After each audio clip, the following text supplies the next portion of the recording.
Yes, student, this is the lecture of human health and disease.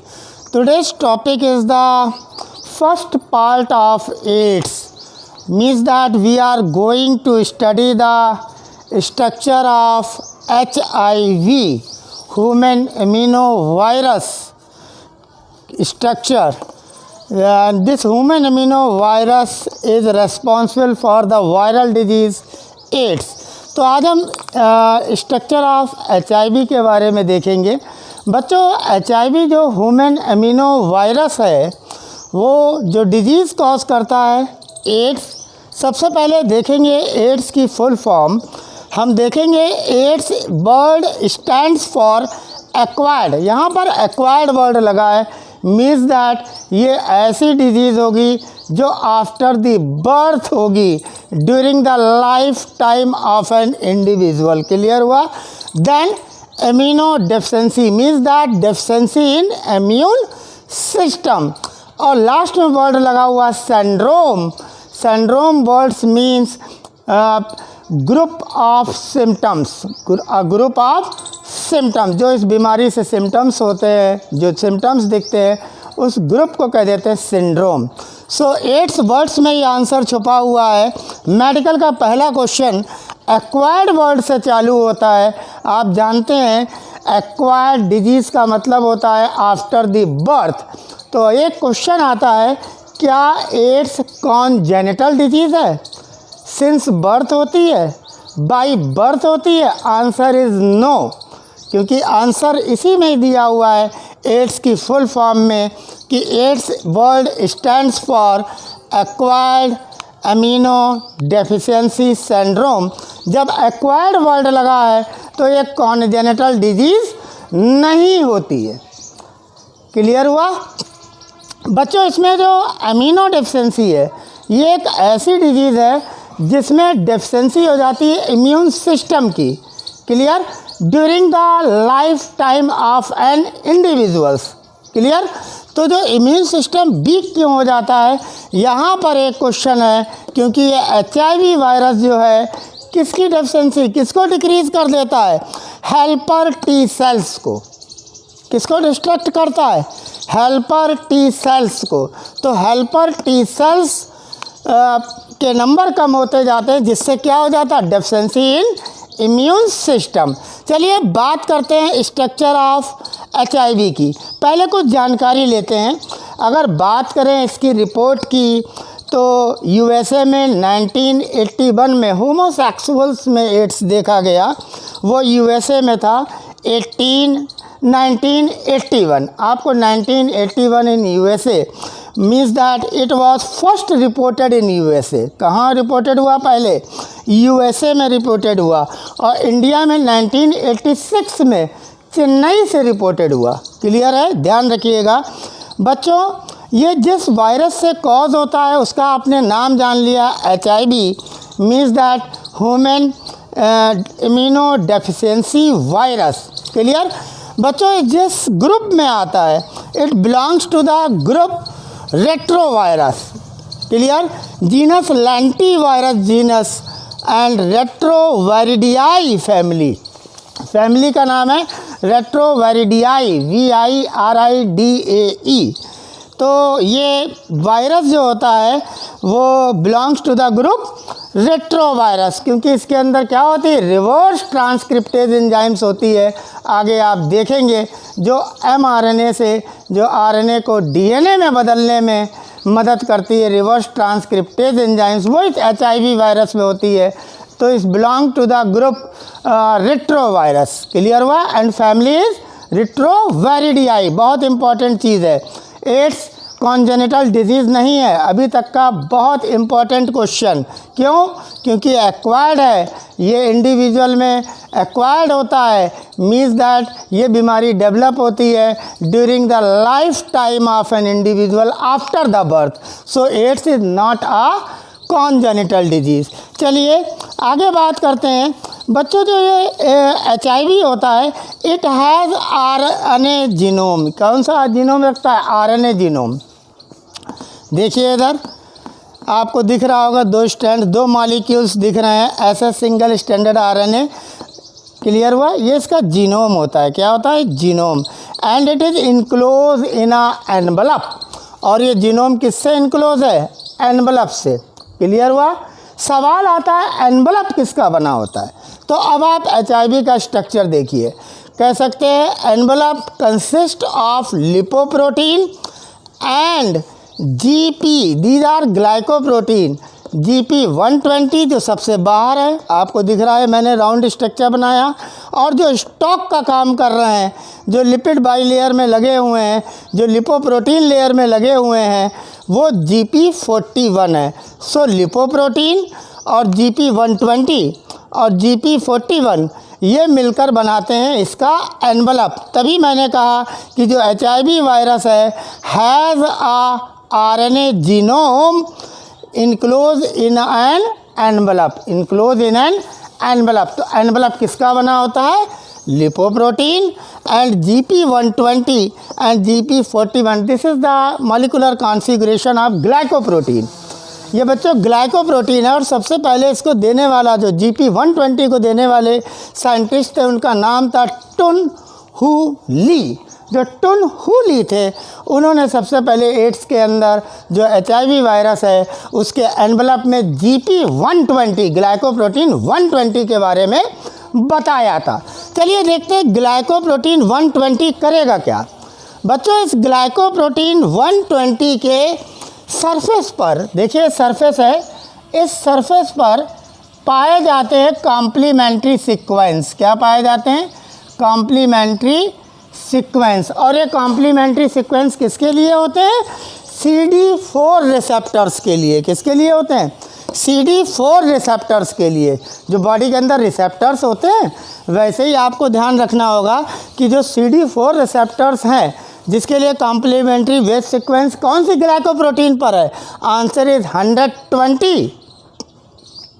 इस outer most surface पर GP 120 में CD4 receptor के लिए complementary sequence पाया जाता है।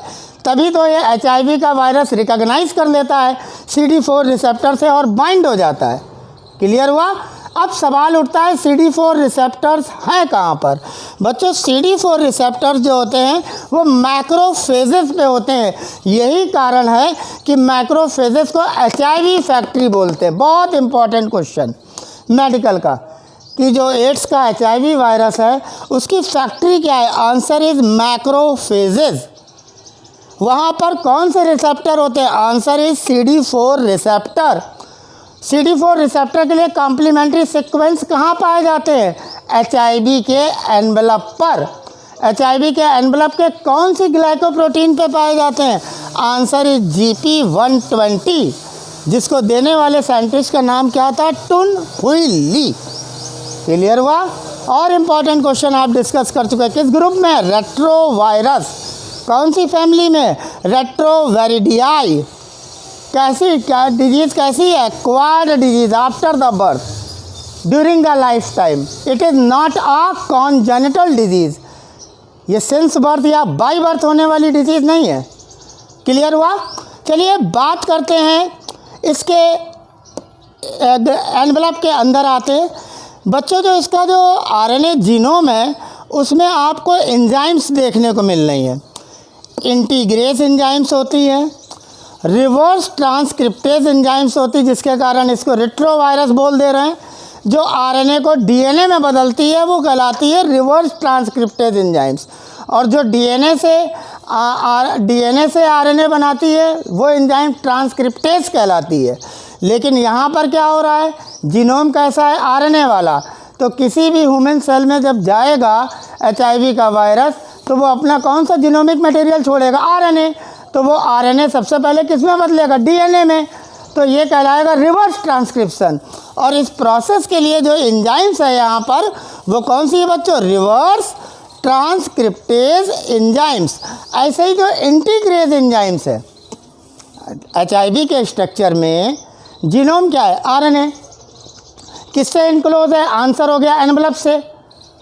और एनवलप किसका बना हुआ? Lipoprotein GP 120 and stock like GP 141 glycoprotein है। तो फिर इस एनवलप के अंदर क्या है? एंजाइम्स हैं। एंजाइम्स में क्या है? एंजाइम्स में क्या है, कौन कौन सी एंजाइम्स है? इंटीग्रेस जो क्या मदद करेगी? वायरल डीएनए, जो आरएनए से डीएनए बदलेगा बच्चों, आगे मैं पैथोजेनोसिटी में बताऊंगा, उसको जोड़ेगी किससे? न्यूक्लियस के साथ इनकॉर्पोरेट कर देगी सेल के, तो वो मदद करेगा इंटीग्रेस एंजाइम्स। क्लियर हुआ? और रिवर्स ट्रांसक्रिप्टेज एंजाइम्स क्या करेगा? जो वायरल का आरएनए है उसको डीएनए में बदलेगा, मींस रिवर्स ट्रांसक्रिप्शन के लिए रेस्पॉन्सिबल होगा। क्लियर? Then protease enzymes. अब इनके ऊपर क्या चढ़ा होता है? इनके ऊपर होती है प्रोटीन कोट। क्या होते हैं? Protein coat. एक प्रोटीन कोट P17 कॉन्फ़िगरेशन है एंड P24। जो P17 है बच्चों वो आउटर प्रोटीन कोट है और जो P24 है वो इनर प्रोटीन कोट है। क्लियर हुआ? तो जो प्रोटीन कोट है उसमें आउटर प्रोटीन कोट कौन सा है? P17 और इनर प्रोटीन कोट कौन सा? अंदर देखिए P24। क्लियर हुआ? ये क्या है? लिपिड की बाई लेयर है, लिपोप्रोटीन, तभी एनवेलप का पार्ट है। तो अगर आप बाहर से चलेंगे तो आप देखेंगे यहाँ पर enzymes, integrase, reverse transcriptase and protease enzymes, फिर एसएसआरएनए जो उसका आरएनए जीनोम है, then P24 inner protein coat, P17 outer protein coat, then lipid bilayer lipoprotein और उसके ऊपर स्टॉक लाइक GP41 और फिर देन आउटर सरफेस पर GP120 ग्लाइकोप्रोटीन और उसके सरफेस पर complementary sequence for CD4 receptor. इस तरीके से इस स्ट्रक्चर को आप पढ़ेंगे। और CD4 रिसेप्टर्स कहाँ हैं? माइक्रोफेजेस पे। इसीलिए माइक्रोफेजेस को क्या कहते हैं? HIV factory. HIV वायरस किसको डिक्रीज करता है? Decrease in helper T cells number. Clear हुआ? CD4 रिसेप्टर किसके लिए? देखिए मैंने नीचे लिखा फॉर GP120, दोनों मैंने रेड से ही लिख दिए, फॉर GP120। क्यों? क्योंकि GP120 पे क्या है? Complementary sequence for CD4 receptors, इसलिए। क्लियर हुआ बच्चों? जो इसके लिए डायग्नोसिस टेस्ट होता है एड्स के लिए उसको कहते हैं ELISA test. E stand for enzymes, L stand for link and I stand for immuno and S stand for sorbent and A stand for assay, means enzyme linked amino sorbent assay. ये बच्चों Elisa test है। Clear हुआ? वैसे बेटा virus 4 तरह के हैं। आपने देखा SCLV means that human cell leukaemia virus third, human cell leukaemia virus third. HTLV नाम भी दिया जाता है वायरस, एक और तरीके का है, means that human T lymphotrophic virus third and LAB means lympho adenotrophic associated virus. और मोस्ट कॉमन इन इंडिया जो कि 90 से 120 नैनोमीटर का है, वो मोस्ट कॉमन होता है HIV-1। और हम जानते हैं जो हमारे इंडिया में मोस्ट कॉमन है वही वर्ल्ड वाइड डिस्ट्रीब्यूटेड है। क्लियर हुआ? Now HIV second most common in West Africa, इसका भी 90 to 120 नैनोमीटर रहता है। क्लियर हुआ? तो these are the 5 viruses. HCLV क्या मैंने वर्ड यूज़ किया? Human cell leukaemia virus third. Then HTLV human T lymphotrophic virus third. LAB lympho adenotrophic associated virus. Then HIV-1 most common in India means that worldwide distributed. Then HIV second most common in West Africa. तो ये बेटा HIV virus के types हैं। ये HIV का structure था जिसे आपने देखा कि HIV जो ह्यूमन अमीनो वायरस है वो बना होता है हैज़ क्या लिया होता है? क्या लिया होता है? एक RNA जीनोम जो कवर किससे होता है? एनवलप से। मीन्स दैट अगर देखा जाए इसकी कोर के अंदर, इसकी कोर में 2 मॉलिक्यूल्स ऑफ RNA हैं। क्लियर हुआ कि नहीं? और प्रोटीन कौन कौन सी हैं? Integrase, reverse transcriptase and protease. Clear? Protein code कितने हैं? 2 हैं, outer P17, inner P24 protein coat है। फिर बाहर क्या है, लिपिड बाइलेयर है। क्लियर हुआ, लिपोप्रोटीन जो क्या बना रही, एनवलप। तो एनवलप का पार्ट क्या हुआ, लिपोप्रोटीन। और टुन हुई ली ने जो ग्लाइकोप्रोटीन 120 दिया वो सबसे बाहर, उसका स्टॉक एम्बेडेड है इस लिपोप्रोटीन में, वो GP41 है। तो GP120 GP41 लिपोप्रोटीन इन्होंने एनवलप बनाया।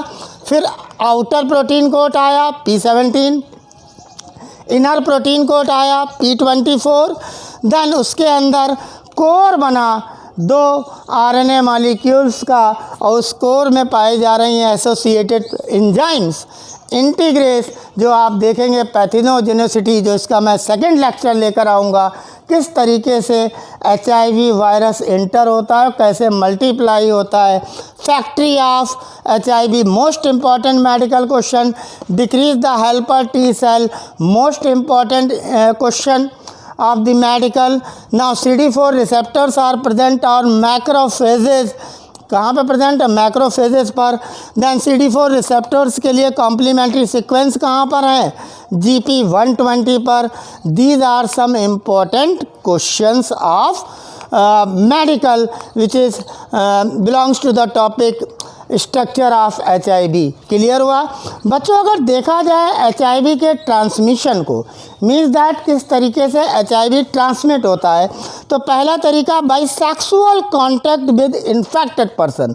अगर कोई इन्फेक्टेड पर्सन है तो उसके सेक्सुअल कांटेक्ट से हमें HIV हो सकता है। Then by transfusion of contaminated blood and blood product. अगर कॉन्टामिनेटेड ब्लड और ब्लड प्रोडक्ट है कोई, अगर किसी की बॉडी में ट्रांसफ्यूज़ किया जाता है, ट्रांसफ्यूज़न किया जाता है, तो उससे भी HIV हो सकता है। थर्ड बाय शेयरिंग, क्या शेयर करें, इन्फेक्टेड निडल्स। मान लीजिए कोई कॉन्टामिनेटेड निडल्स है, उसको शेयर कर रहे हैं, एक पर्सन एक ही निडल को यूज़ करे तो ज़्यादा सेफ़ है। अगर वही निडल दूसरे पर्सन भी और यूज़ कर रहे हैं, उससे भी एड्स हो सकता है। और वर्टिकल ट्रांसमिशन भी हो सकता है from infected mother to her child through placenta. Placenta के थ्रू मदर से उसके बच्चे को भी HIV हो सकता है। तो 4 HIV के ट्रांसमिशन देखे, by sexual contact with infected person, by transfusion of contaminated blood and blood product, by sharing infected needles and from infected mother to her child through placenta. अगर देखा जाए कौन से पर्सन हाई रिस्क इंडिविजुअल्स है, तो उस base पर अगर देखें तो ऐसे लोग, those having multiple sexual partners, they are at high risk individual. इनको क्या कह देंगे, हाई रिस्क इंडिविजुअल, जिसमें कि एड्स का खतरा है, क्योंकि those having multiple sexual partners. Second one, the drug addict taking the drug intravenously. मैंने क्या कहा, जो लोग ड्रग के एडिक्शन है, वो जो ड्रग्स लेते हैं इंट्रावेनसली। क्लियर हुआ, जिनके अंदर अपने ब्लड खुद ही सिरेंज लगा लेते हैं ड्रग्स की, वो भी पर्सन हाई रिस्क इंडिविजुअल्स हैं। तीसरे, individual who required repeated blood transfusion. ऐसे लोग जिनके लिए ज़रूरत होती है कि उनकी बॉडी का ब्लड ट्रांसफ्यूज़ हो, बार बार रिपीटेडली पीरियोडिकली ट्रांसफ्यूज़न हो उनके ब्लड में, they are also at high risk. Clear. Now fourth one, the children born to an HIV infected mother. मैंने बताया था ना अभी ट्रांसमिशन ऑफ HIV में कि transmission of HIV from infected mother to her child through placenta. तो ये भी जो बच्चे इन्फेक्टेड मदर से जन्म लेते हैं, they are at high risk. Clear हुआ। तो आज हम लोगों ने इस लेक्चर में इंट्रोडक्टरी लेक्चर था, फर्स्ट पार्ट था, जिसमें हमने डिस्कस किया HIV का स्ट्रक्चर। हमने डिस्कस किया सबसे पहले HIV रिपोर्टेड इन USA इन 1981, फिर इंडिया के अंदर 1986 में चेन्नई से रिपोर्ट मिली। क्लियर हुआ। क्लियर। ये जो होता है ह्यूमन इम्यूनो डेफिशिएंसी वायरस होता है, ग्रुप रेट्रो वायरस में आता है, फैमिली रेट्रोवेरिडियाई होती है। अगर देखा जाए इसके कोर में आरएनए होता है और एनवलप होता है। एनवलप आपने देख ही लिया, कोर की प्रोटीन देख ली, एचआईवी का स्ट्रक्चर देख लिया। CD4 रिसेप्टर्स के लिए कॉम्प्लीमेंट्री सीक्वेंस GP120 ग्लाइकोप्रोटीन पर पाया जाता है और फैक्ट्री मैक्रोफेजेस कहलाती जहाँ पर CD4 रिसेप्टर होते हैं। एलिसा डायग्नोस्टिक टेस्ट होता है और 4 तरीके के 5 तरह के आपने वायरस के नाम देखे, HCLV3, HTLV3, LAV, HIV1 जो मोस्ट कॉमन इन इंडिया है, यानी मतलब वर्ल्ड वाइड है, और HIV सेकंड जो वेस्ट अफ्रीका में मोस्ट कॉमन है। क्लियर हुआ? तो आपने बहुत इंपॉर्टेंट चीज़ें, बहुत इंपॉर्टेंट मेडिकल के क्वेश्चन इसमें देखे। इस लेक्चर को देखिए और उन्हीं क्वेश्चन पे, जैसे मैंने शुरुआत की थी कि एक्वायर्ड डिजीज़ है, तो मोस्ट इम्पॉर्टेंट क्वेश्चन है कि एड्स एक कॉन्जेनिटल डिजीज़ नहीं मानी जाती है। क्लियर है? फैली हुई है, पेंडेमिक है। Clear? Clear? Thank you very much.